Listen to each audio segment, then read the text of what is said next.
जय गोपी जना वल्लभा गिरिवरधारी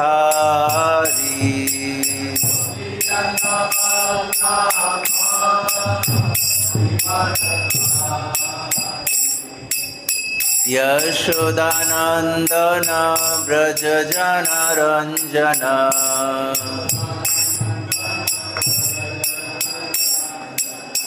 यशोदानंदन व्रज जनरंजन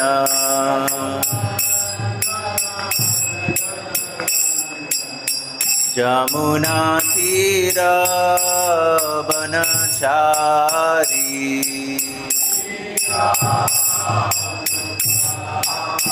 जमुना तीरवनचारी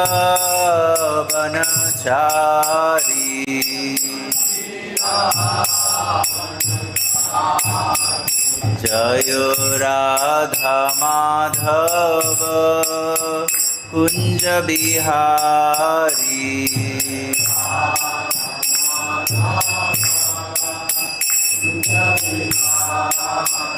जय राधा माधव कुंज बिहारी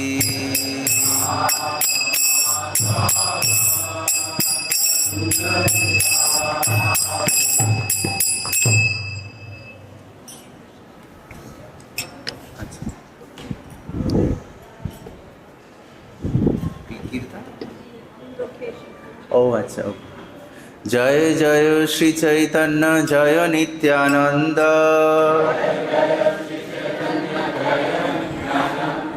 जय द्वैत चंद्र जय गौर भक्त वृंद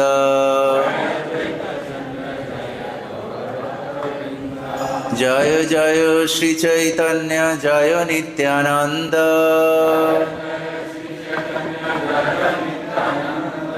जय द्वैत चंद्र जय गौर भक्त वृंद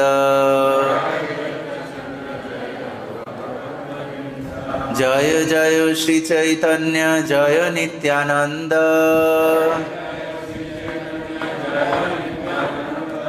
जय द्वैत चंद्र जय गौर भक्त वृंद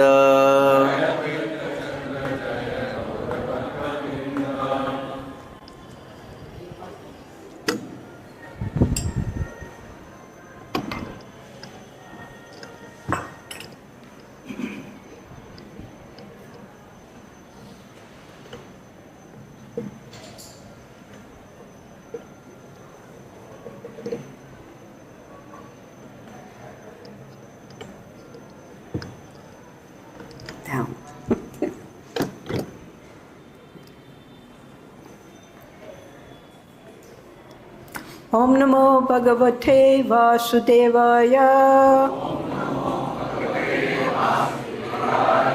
Om Namo Bhagavate Vasudevaya. Om Namo Bhagavate Vasudevaya.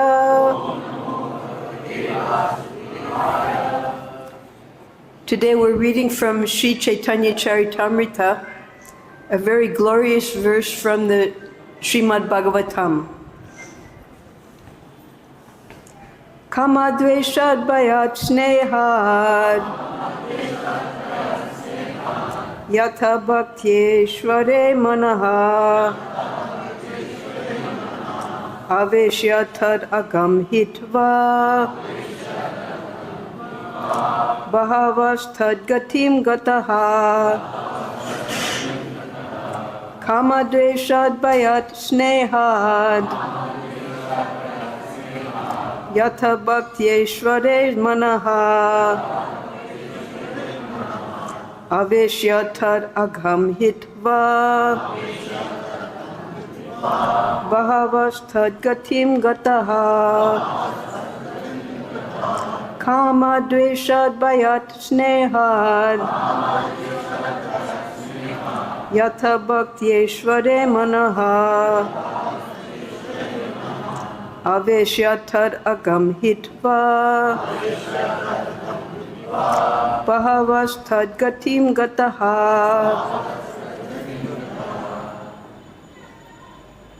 कामाद्वेषात् भयात् स्नेहात् यथा भक्तेश्वरे मनः आवेश्य तद्भक्तं हित्वा आहवस्तद्गतिं ततः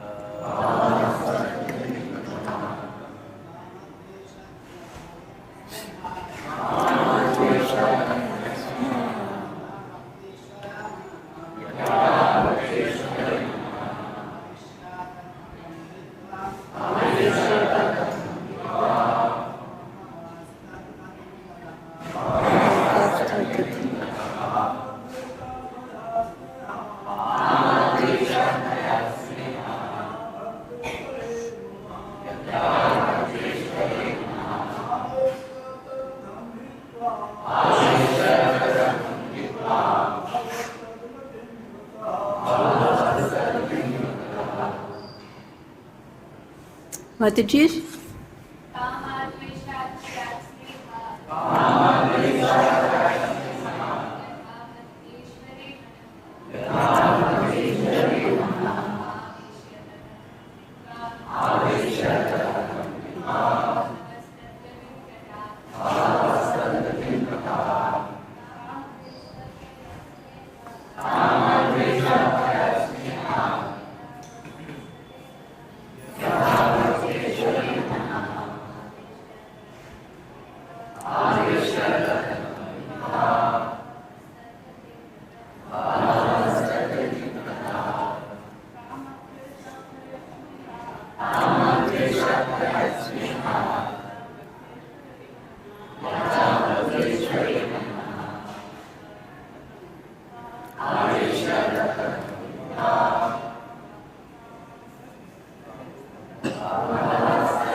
Kamat, influenced by lusty desire. Dveshat, by envy. Bhayat, by fear. Snehat, or by affection. Yatha, as. Bhaktya, by devotion. Ishvare, in the Supreme Personality of Godhead. Manaha, the mind. Aveshya, fully absorbing. Tat, that. Agham, sinful activity. Hitva, giving up. Bahavaha, many. Tat, that. Gatim, destination. Gataha, achieved. Translation. As through devotion to the Lord, one can attain his abode. Many have attained that goal by abandoning their sinful activities and absorbing their minds in the Lord through lust, envy, fear, or affection. We can repeat together. As through devotion to the Lord, one can attain his abode. Many have attained that goal by abandoning their sinful activities and absorbing their minds in the Lord through lust, envy, fear, or affection. Purport. As the powerful sun, by its glowing rays, can purify all kinds of impurities, so the all-spiritual personality of Godhead can purify all material qualities in a person he attracts. Even if one is attracted by Godhead in the mode of material lust, such attraction is converted into spiritual love of Godhead by His grace. Similarly, if one is related to the Lord in fear and animosity, he also becomes purified by the spiritual attraction of the Lord. Although God is great and the living entities small, they are spiritual individuals, and therefore, as soon as there is a reciprocal exchange by the living entity's free will, at once the great spiritual being attracts the small living entity, thus freeing him from all material bondage. This is a verse from Srimad Bhagavatam 7:1-30.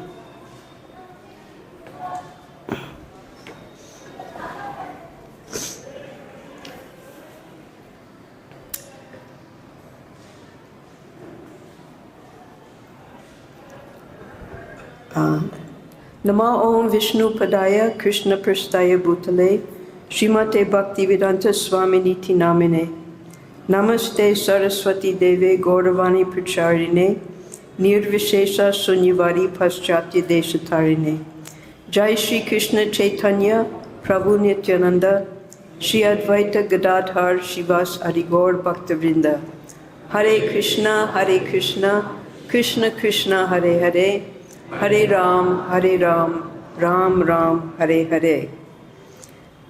So we're in the 5th chapter of the Ādi-līlā of Sri Chaitanya Charitamrita. And very gloriously we're able to go through the Chaitanya Charitamrita. We put aside one day each week, Mondays. So we've come now to Ādi-līlā chapter 5. And Ādi-līlā chapter 5 is dedicated to the glories of Lord Nityananda Balaram. And the author, Sri Krishnadas Kaviraj, he has given 14 seed verses in Ādi-līlā chapter 1. The first 6 verses are dedicated to the glories of Sri Chaitanya Mahaprabhu. And the next 5 are dedicated to Sri Nityananda Balaram. So now, in this chapter, Adi 5, Krishnadas Kaviraj is elaborating on the 5 slokas that he has given in Adi 1 about the glories of Nityananda Balaram. And this particular verse is being spoken from the Srimad Bhagavatam in reference to a particular place within the creation, because it's explained earlier in this entire chapter 5, when describing the activities and the service of Sri Nityananda Balaram. He is the first expansion of Sri Krishna in the spiritual world.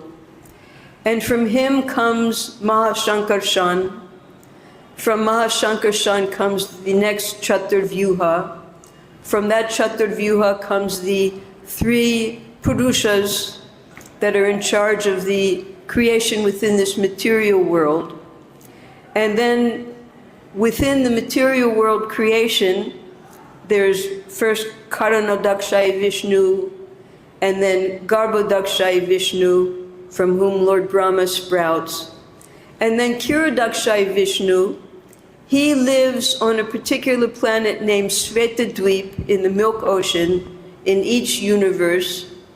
And he is being assisted and worshipped by Sheshanag, or Ananta, who is another expansion of Sri Balaram. So Sri Balaram has 5 major expansions as Shankarshan, Karnodakshaya Vishnu, Garbhodakshaya Vishnu, Kiradakshaya Vishnu, and Sheshanag. So the Supreme Lord, although he's engaged always in his activities in the spiritual world, in Dwarka, Mathura, and ultimately Goloka Vrindavan, the highest sphere of Krishna Loka, when Sri Balaram expands as Mahashankarshan, he creates all of the Vaikuntha planets, and all of the Narayan forms are expanded from that Mahashankarshan. that reside in the unlimited Vaikuntha planets. But Sri Krishna has a specific service or activity that he performs for the benefit of all the living entities that are created within the material world. He gives them liberation, 4 kinds of liberation. That's Salokya, Sarupya, Samipya, and Shashti. That's, he gives them Salokya, that means they can live right in association with him on his planet. And Sarupya, in places like the Vaikuntha planets, he'll give them his own form. They all have the 4-armed forms of Vishnu, just as Jai and Vijay originally had the 4-armed forms of Vishnu. And then Shashti, he gives all the opulences that he has to his devotees in Vaikuntha.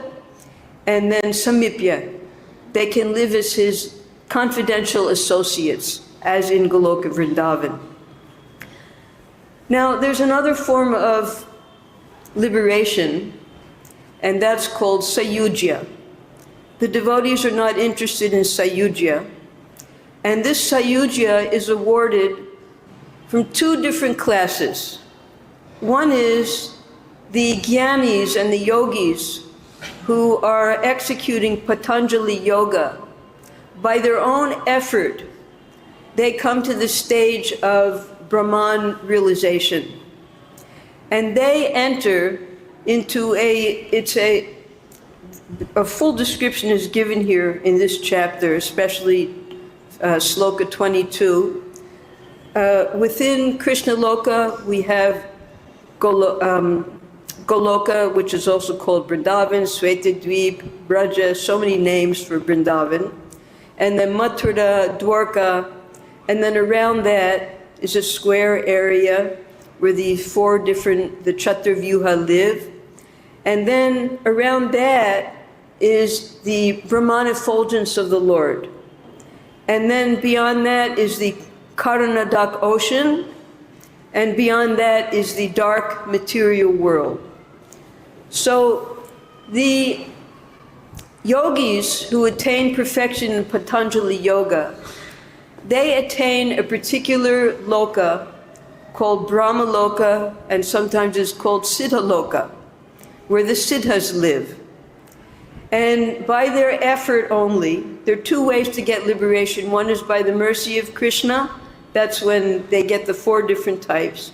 And then the other is by the effort of the individual, that's the yogis. So they attain this Siddha Loka, which is the Brahman effulgence, the Brahma Jyoti, where they become free from anger, from egoism, from envy, from ignorance, and from misery. That's a great relief for those coming from the material world, because the onslaught of these 5 things are constant every day. Anger, egoism, envy, ignorance, we're living in ignorance, and misery. So it's a very happy time for these siddhas, and they all live there in this bliss, freedom from these material qualities. Now there's another way to attain Siddha Loka, and that's by the special mercy of Krishna. And that's what's being explained in this particular sloka. Now this sloka, coming from the 7th canto, chapter 1, verse 30, we're in the middle of a conversation, originally from Sukadev Goswami and Parikshit Maharaj, but now it's being brought forward with Yudhisthira Maharaj and Narada Muni. Now Yudhisthira Maharaj is hearing from Narada Muni about, because at the yagya that was performed by Yudhisthira Maharaj, in front of everyone, they saw that Shishupal, who was so envious of Krishna, he hated Krishna even before he could even speak properly. He would offend Krishna. And throughout his whole life, because he was very opulent and that's explained why he became so opulent. He had been Ravana in his previous life. Before that, he was Hiranyakashipu. Now in this third life as a demon, he was Shishupal.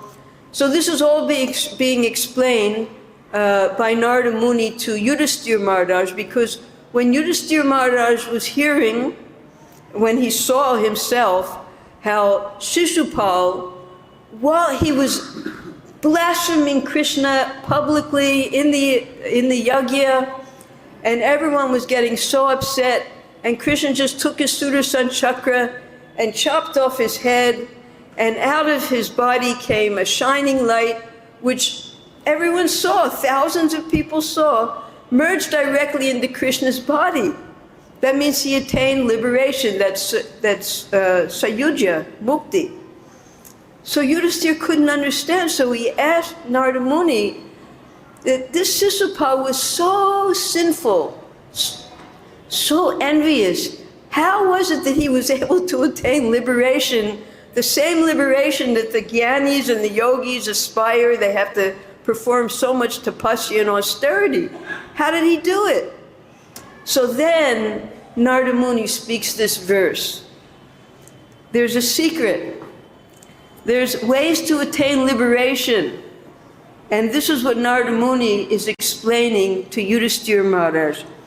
You can attain liberation by being influenced by lusty desires towards Krishna.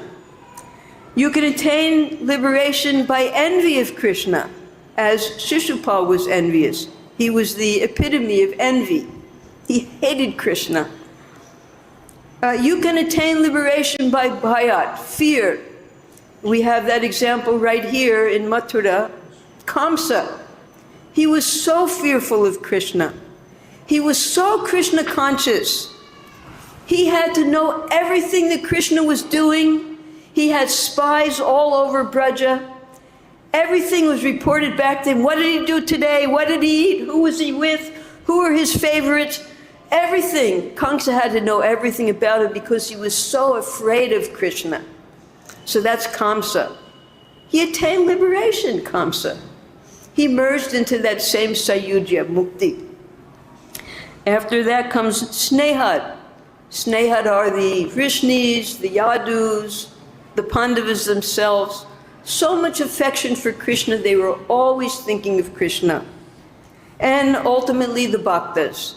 That's what we're aspiring for. We don't want to go back to Godhead out of envy and fear of Krishna. We want to love Krishna. We want to perfect our love for Krishna. So the Bhaktas, Narada Muni gave an example of himself that we as Bhaktas, we're trying to perfect our love for Krishna.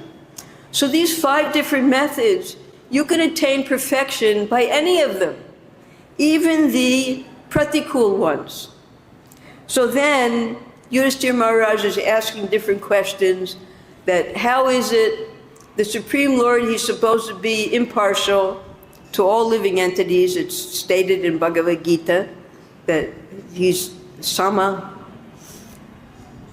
But he takes the side of the demigods and he kills the demons. So how can he be considered impartial? So Narada Muni is explaining to Yudhisthira that these demons, these people who are overcome by dvesha, by envy, and by bhaya, by fear, and even by lusty desires. Lusty desires, of course, is the example given of the gopis. But in material lusty desire, it's compared to loha and hema. That means iron and gold. They're both metals, but their qualities are completely different. That'll be later described in the Chaitanya Charitamrita, the difference between material lust and spiritual love, which both are called kama. So, as we try to understand this sloka, we have beautiful explanations of the different examples of how living entities have attained perfection through these 5 different methods. Kama, we understand that's the gopis. Now, the gopis, they did not have material lust for Krishna. Chintamani prakara sadmashu kalpa vriksha lakshavriteshu surabhiravi palayanti Lakshmi sahasra sata sambrava sevyamanam govindam adipurusam tamaham bhajami. All of the gopis were Lakshmis, hundreds and thousands of Lakshmis, who appeared along with the Supreme Lord when he chose to descend in this material world within the Goloka Vrindavan, within Gokul, here, right here. Non-different from the spiritual realm, which we're trying to see every day by worship of the Supreme Lord through the Arch of Vigraha, by our service. Ultimately, hopefully, when we become free from material desires, we can see this Vrindavan as non-different from Goloka Vrindavan, Gokul, in the spiritual world. So the gopis, they did not have material lust for Krishna. They were all Lakshmis who came with Krishna to engage in his spiritual lila. So that is the example of Kamat. Although some gopis were coming up from the material world in order to associate with the pure devotees of the Lord, to learn how to serve the Lord, primarily most of the gopis were coming from the spiritual world with Krishna to assist him so that they could display their transcendental pastimes here on earth, so that we would become attracted to those activities. And that's explained in the 33rd chapter of 10th canto, that just even by hearing about the so-called lusty activities of Krishna with the gopis, the Hriday Rog can be cured. Because when you hear about the beautiful activities of Krishna from a pure devotee, then all of that dirt within our heart becomes purified. That's the importance of hearing from a pure devotee. That's why we have to very carefully study the books of Srila Prabhupada, who is taking his commentaries from the previous acharyas, all in the parampara system coming from Lord Brahma himself. So this hearing is very important to become free from the lusty desires of our material polluted consciousness. And that is the kama aspect. Now the next is dvesha. Dvesha is envy. So envy, that example is given Shishupal, because this is where the sloka came from. That how was Shishupal, who was so envious of Krishna, able to attain Sayuja Mukti? And Yudhisthira and all the sages and the kings, they all saw it personally. So Narada Muni explains, he goes back to previous conversations in the Vishnu Purana, when Maitreya Muni is asking Parashara Muni about, Parashara Muni is describing the 3 lifetimes of 3 great demons. That is Hiranyakashipu and Hiranyaksha, and Ravana and Kumbhakarna, and Shishupal and Dantavakra. Now, he does not say, Parashara Muni, he does not say there that they were always Jai and Vijay. He says that they were demons, demons who ultimately became liberated. So Srila Prabhupada explains that Jai and Vijay do not always come down to assist the Lord in his fighting leelas. They came down this time, and that's what we were studying, that's what we study about in the 7th canto. They came down because of the curse of the 4 Kumaras, and they became first Hiranyaksha and Hiranyakashipu, then specifically Hiranyakashipu, because when he was fighting with Nrsingadev, he did not recognize Nrsingadev to be the Supreme Personality of Godhead. He thought he was some extraordinary living entity, half man, half lion, because he had gotten so many benedictions that he couldn't be killed by so many different, in so many different circumstances. So he didn't recognize Nrsingadev as the Supreme Lord. Therefore, when the Supreme Lord killed him, he did not attain liberation in that lifetime. And therefore he became Ravana in the next yuga. Satya Yuga was when he was Hiranyakashipu. In Treta Yuga he became Ravana. Now because he had been killed by the Supreme Lord previously, although he didn't know it was a Supreme Lord, he had become so opulent as Ravana. And Ravana had no interest in Ram. Ravana was interested in Janaki. He was so attracted to Janaki that he had the opportunity to get the darshan of Ram. And Ram ultimately killed Ravana. But Ravana did not accept Ram to be the Supreme Personality of Godhead. Ravana was much too puffed up with his own opulences that had been given by the Supreme Lord to recognize Ram, who was just he had been abandoned, kicked out of his kingdom. This isn't the Supreme Lord. So when Ram killed Ravana, again, Ravana did not recognize Ram to be the Supreme Personality of Godhead. Therefore, he took his next birth at the end of Dwapara Yuga as Shishupal. Now, Shishupal, he had a familiar family relationship with both Krishna and Yudhisthira Maharaj, the Pandavas, because he was the son of Damagosh, that means the king of Kashi, Chediraj, but his mother was the sister of Vasudeva. Her name was Shrutashrava. And Kunti Devi was also the sister of Vasudeva. So they were all very close family relatives. They were first cousins. Krishna and Balaram, they were the first cousins to Shishupal and Dantavakra, they were brothers. And also Yudhisthira and the Pandavas, because their mother was Kunti Devi, they were all first cousins. So you would think that they were very close to each other. But because of Shishupal's previous births, he maintained an extremely envious and hateful attitude towards the Supreme Lord Krishna. And therefore, there are many stories about when Krishna held him in his lap and then the arms fell off and the extra eye fell off. It was already determined that Krishna was going to kill Shishupal. So Shishupal maintained such envy for Krishna, but because he had been killed by the Supreme Lord previously as Ram, he had so much opulence as Chediraj, as the king of Kashi, as Shishupal, that he felt himself on equal level to Krishna. So therefore he envied Krishna.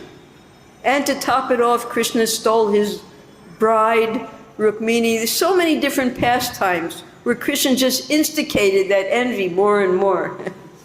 So that enviousness made Shishupal 101% Krishna conscious.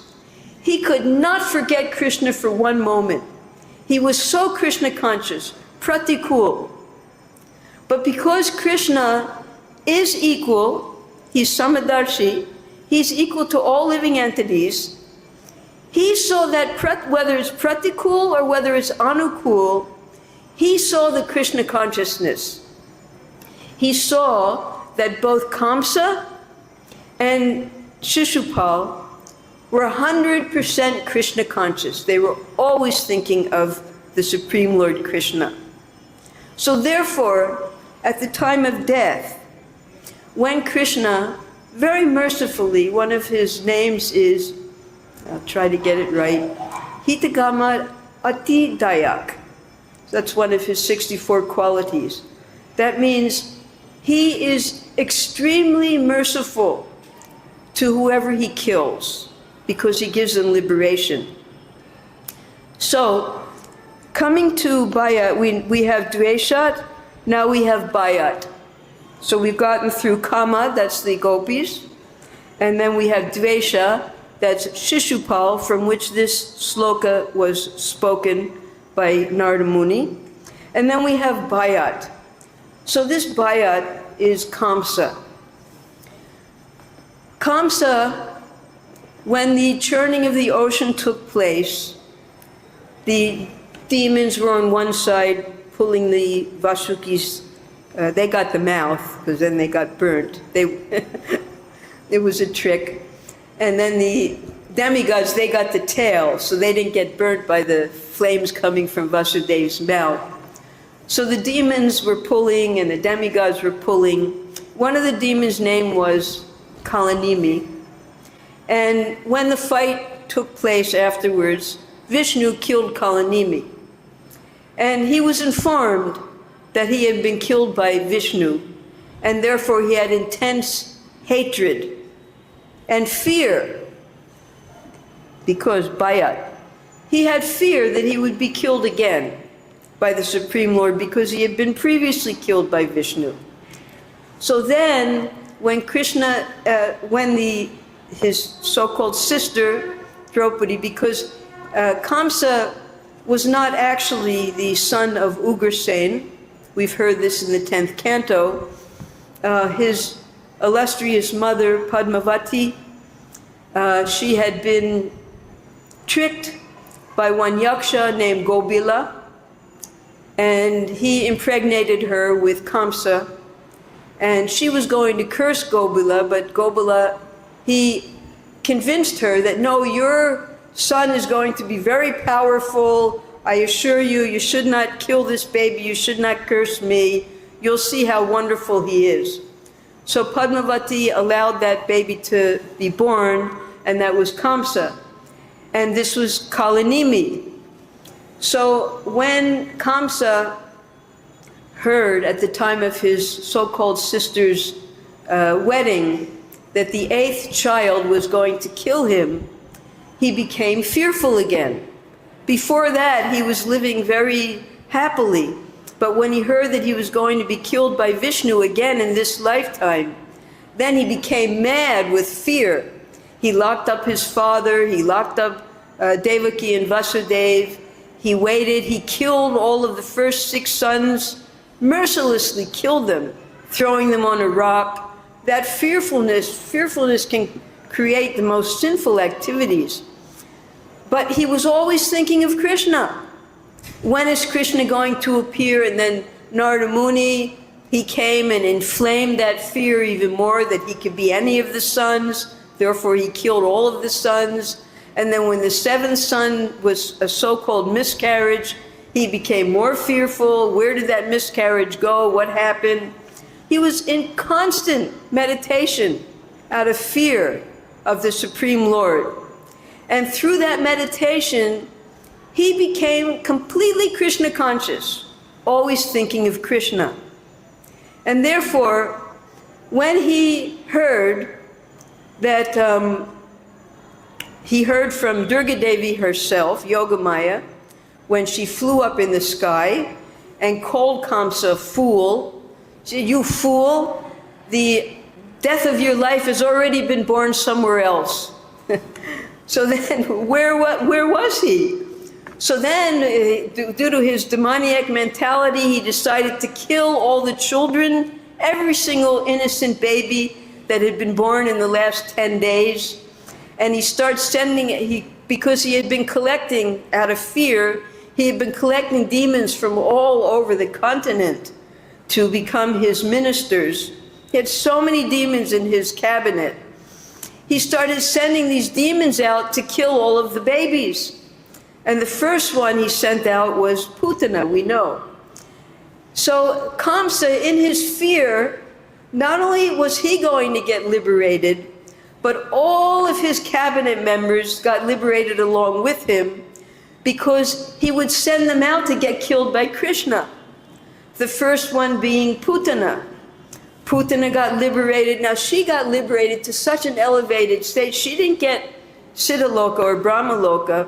She got liberation into the personal association of Mother Yasoda as one of Mother Yasoda's assistant motherly nurses.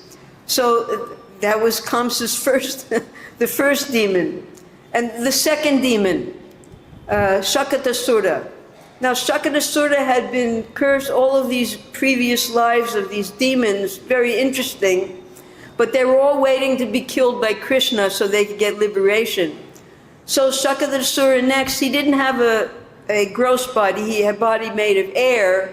He was able to hide in the cart. Krishna kicked the cart and killed Shakadasura. So the Brijbasis weren't able to see him, but he also attained liberation, and he attained liberation as one of the cowherd boys, because he had been directly killed by Krishna's foot. Next came Trinavarta. Trinavarta was also a powerful demon in his last lifetime, and he was able to embrace Krishna, and Krishna also killed him, so he got liberation. So Kamsa, in fear, was liberating all of his associates until he had nobody left in his cabinet. And that was when Krishna finally came and personally killed him, because he had sent everybody back to either Sayuja Mukti or back to the spiritual world. So Kamsa was a great, great assistant of Krishna in his pastimes, because Kamsa was always, he knew exactly where Krishna was and what he was doing, and he was meditating constantly on Krishna's activities so that he could send more demons to be killed by Krishna and get liberated. And ultimately, out of his fear, he was liberated as well. Now Kamsa, he entered into this Brahmajyoti Siddhaloka out of fear. There's no mention that he attained Goloka Vrindavan. So some of these demons, they did get to enter into the spiritual world as associates of Krishna, and some entered into that Siddhaloka, that place without anger, without envy, without egoism, without misery, and they were peaceful there. They have no activities in Siddhaloka. They're simply in spiritual bliss.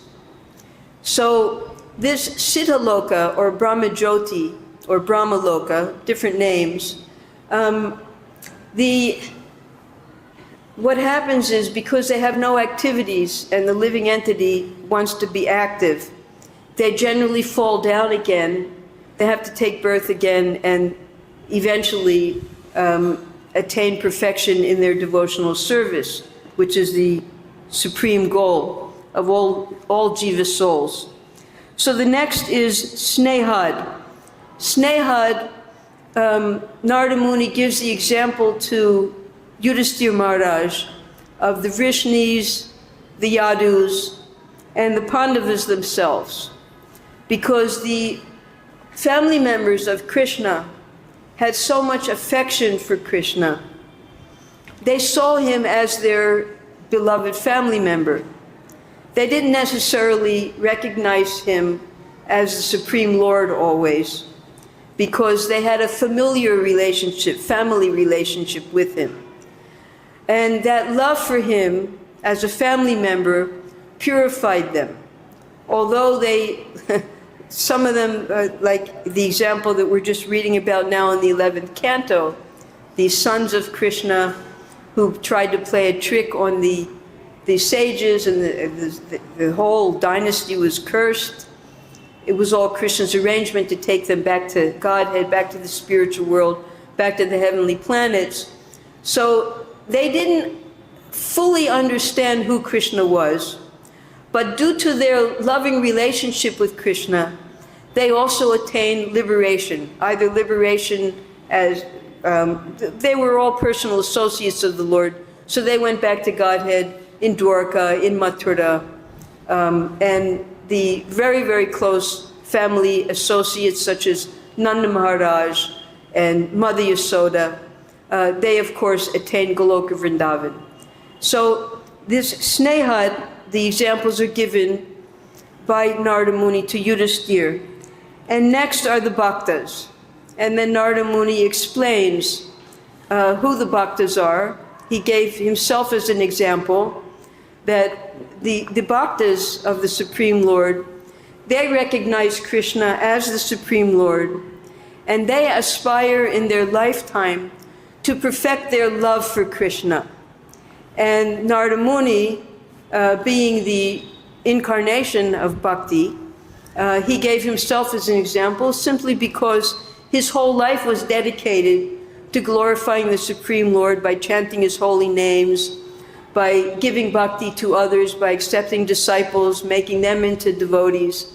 And therefore, these 5 different types, they are ways to attain liberation that Yudhisthira Maharaj previously did not understand. So here we have, embedded, sandwich, it's like a sandwich, embedded within this particular chapter about Nityananda Ram and his glories, the glories of Balaram, the glories of Nityananda Prabhu.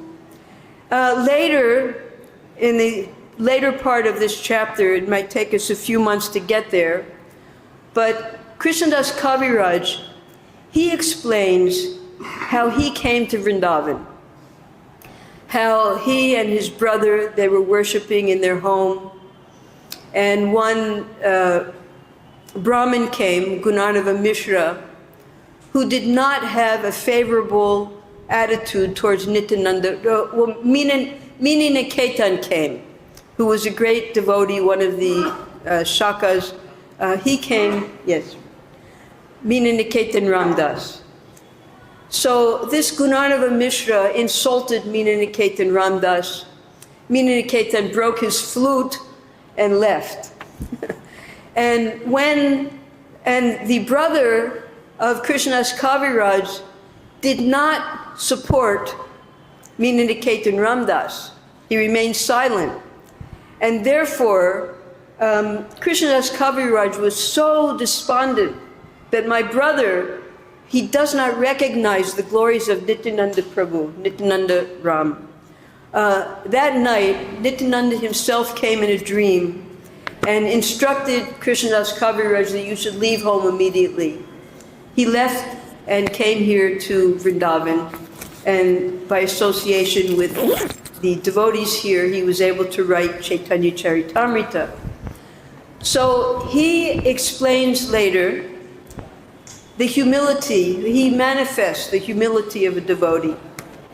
He said that Jagai and Madhai, who happened to be Shishupal, Dantabakra, Ravana, Kumbhakarna, Hiranyakashipu, and Hiranyaksha, and sometimes Jai and Vijay, they took birth as Jagai and Madhai because they wanted to get liberated finally, and as devotees. So they performed the most abominable activities. And Krishnadas Kaviraj, he says that he is more sinful than even Jagai and Madhai. He compares himself to a worm in stool. He doesn't see any good qualities in himself, although he's trying to become a devotee. And he explains there, or it's explained in the purports by Prabhupada, that a devotee never sees himself as a devotee. I'm a great devotee. And he gives the example of Srimati Radharani, that anyone who, because we're always recommended that we never go to Krishna directly, we approach Srimati Radharani by her mercy, then we can get the mercy of Sri Krishna. But when a devotee approaches Srimati Radharani, Radharani's mentality is, this devotee is so much greater than me. This devotee is trying to get the mercy of Krishna. I'm nothing in comparison to this devotee. So this is the mentality of a real devotee, Srimati Radharani. She thinks that everyone else is greater than herself. She doesn't consider, although she is the greatest devotee, we know that, she considers everyone else to be greater, their devotion to be greater than her devotion. So this is ultimately the lesson that we learn.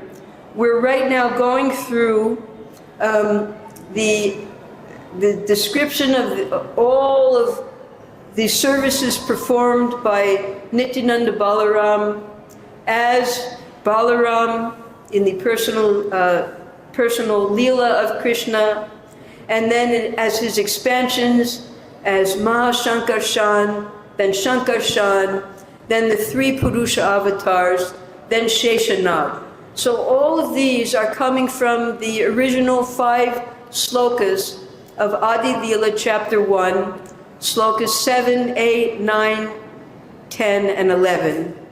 And here now we're hearing about, I think it's sloka, I can't remember which sloka it is, it's described here, how when Mahashankarshan expands and creates all of the Vaikuntha planets, and then he creates the Shvetadvip, the 4 places for the Chaturvyuha, and then outside of that, he creates the Brahmajyoti, which is the Brahman effulgence, which is called Siddhaloka and Brahmaloka, and then the Karana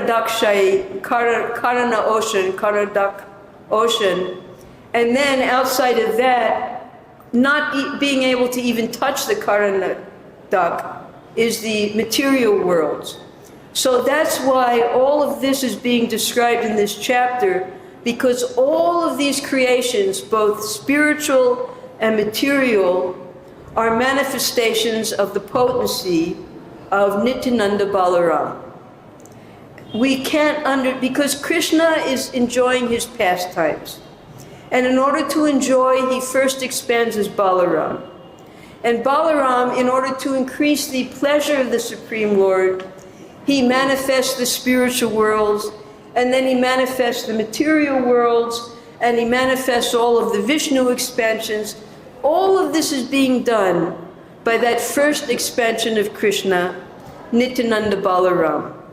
So this chapter is manifesting all of the activities of Nityananda Balaram, the glories of Nityananda Balaram, and how the Supreme Lord is so merciful that in both the forms of Krishna and Balaram, because, for instance, the first few demons, they were killed by Krishna, Putana, Shakatasura, and then came Trinavarta, and then because so many horrendous activities were happening in Mahavan, Upananda recommended that they move to the beautiful forest of Vrindavan. So then in Vrindavan, Kamsa knew everything because he was so Krishna conscious. All of his spies were telling him, now they've moved to Braja, to Vrindavan here. So he started sending demons here as well. And he was asking his spies, who does Krishna like the most? Oh, he loves the calves. All right, he called Vatsasura. He sent the first one. So Vatsasura was killed by Krishna. And then the next one. Then he sent Bakasura. Was Bakasura next? Agasura. Bakasura. And then all of these were killed by Krishna. Balaram was present sometimes. He wasn't present with Agasura. But then finally, after there's a little, the sequence is not exactly as it happened in chronological sequence, because Dhenukasura, first Kaliya was killed, right? And Balaram, understanding that the Brijbasis had nothing to fear when they saw Krishna in the coils of Kaliya, he stopped them all from going into the poisonous water. He was smiling. He said, don't worry, you come back. Krishna's going to be fine. So after this Kaliya episode, when Krishna came back and he had the Kaustuba jewel and everyone understood that Balaram was right, Kamsa, he had his spies there. What? Oh no, Kaliya also is dead. So that night, Kamsa, out of fear, he sent his messengers who started a big forest fire, trying to kill all of the Brijbasis and Krishna that way. And Krishna swallowed the fire.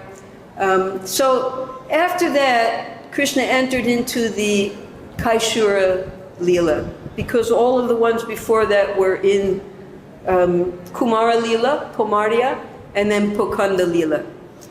Then Balaram came into the scene. And the cowherd boys asked Balaram to take care of this Dhenukasura because they wanted to eat the tala fruits.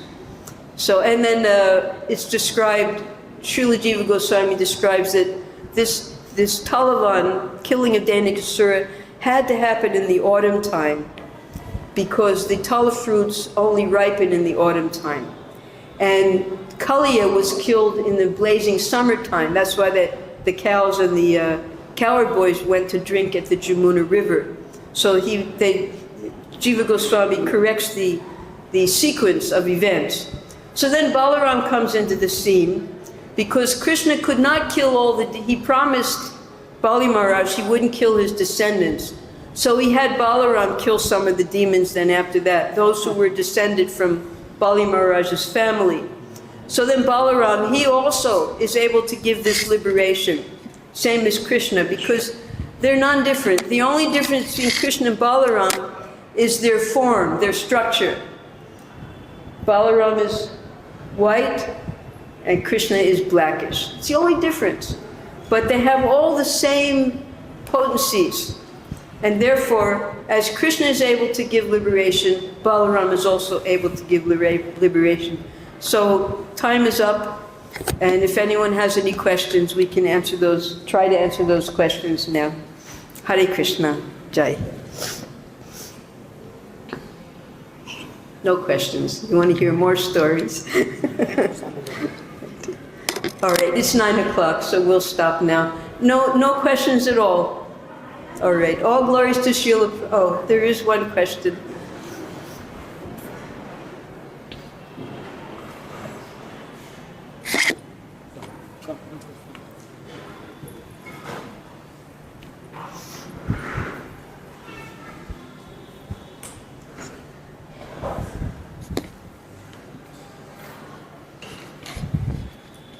Hare Krishna Mataji.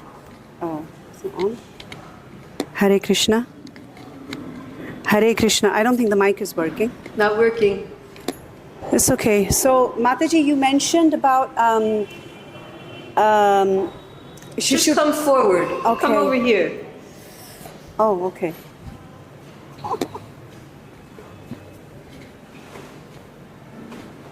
Where's the mic person? Why isn't the mic working? Hare Krishna. Huh?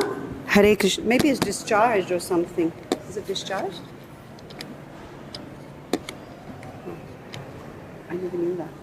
Hare Krishna. So, Mataji, you mentioned about Shishupal, Dantavakra, and Hiranyakashipu and Ravan, all the same personalities, but they, it's not always coming from Jai Vijay. No. So in different, I'm very bad with this, the different cycles, the different kalpas or different yugas, there's a different soul, basically? They were demons. They were demons, and that was why they attained Siddhaloka. Whereas when Jai and Vijay descended to assist, when there aren't enough demons for Krishna to fight with, sometimes he brings some of his associates from Vaikuntha to fight with them, because Krishna's a person and sometimes he likes to fight, and, you know. So he brought Jai and Vijay that time. Right. And when they were killed, finally, as Shishupal and Dantavakra, they went for some time to Siddhaloka. Acha. And then from Siddhaloka, they returned and they attained the two liberations of Salokya and Sarupya in Vaikuntha Loka. They returned as Jai and Vijay. The other times when these demons are killed, they were actually demons and they only attained Siddhaloka. This is explained by Parashara Muni to Maitreya Muni in the Vishnu Purana, and this is described in the 7th canto in the purports by Srila Prabhupada. Thank you for that, Mataji. So these are not personalities from Goloka Vrindavan, they are from Vaikuntha basically. Jai and Vijay? Yeah, and all the others that you just explained, they're basically souls from Vaikuntha. They don't have a place in Goloka Vrindavan. It depends who they are. No, I mean about like Jai Vijay. Jai Vijay were Jai Vijay in Vaikuntha. Vaikuntha. So they reside in Vaikuntha. So they're not they don't, they're not living in Goloka as a certain personality who's come down. So that's one thing. I've never heard that they... Sure. It's not mentioned anywhere that I've read. Right. It might be, but I haven't read it anywhere. So then, Mataji, I connected with the class, obviously, about the gopis. So you mentioned that how you have sneha, you have bhaya, you have calm as well. Yes. So they get liberated. They get what? Liberated. Did I understand correctly? You said they get liberated? The gopis? The gopis, it appears that they have calm for Krishna. Although it's For his the pleasure. difference between material calm and spiritual calm is like the difference between Iron and gold. loha and hema, iron and gold. So although to a materialist, they might see the gopis' love as the same as mundane love, the spiritualists understand that this is pure love and one can attain liberation by directing all of their lusty desires to Krishna. But the important thing is, the most important aspect is hearing these pastimes from the right person. And the example given is that a person with contaminated consciousness, when he was hearing the pastimes of the gopis with Krishna, he said, when I hear the name Radha, I think of the barber's wife, because barber's wife was, in other words, a prostitute. Sometimes the barbers, they have their wives engage in such activities. So because he wasn't hearing from a pure devotee, and his Hridai rogue was not cured, when you don't hear these pastimes from a pure devotee, your Hridai rogue does not get purified. It can even inflame your material desires. So therefore, very carefully, you have to hear these pastimes between the gopis and Krishna only from pure devotees. Otherwise, your heart does not get cleansed of the Hridai rogue. Okay? Yeah, that's beautiful, Mataji. So they get liberated, but they're from Goloka Vrindavan, right? When you say they're also... Some came with Krishna, and some were liberated, those coming up from sadhana bhakti. So when they're liberated, are they going back to Goloka, or are they going to one of these different liberations? The first thing that happens is they get to travel with Krishna to the next universe where he's having his pastimes. Yeah. And then they get perfected by associating with the eternal associates with the Lord, and then they go back to Goloka Vrindavan. Okay? Thank you. Okay. Mataji, according to this verse, Kamat Vesat Bhayat Snehat, what is the essence of Prabhupada's teachings to us? The essence of Prabhupada's teachings is that one can attain liberation by being fully Krishna conscious, either in Anukul or Pratikul. But for a devotee, we're not interested in Pratikul.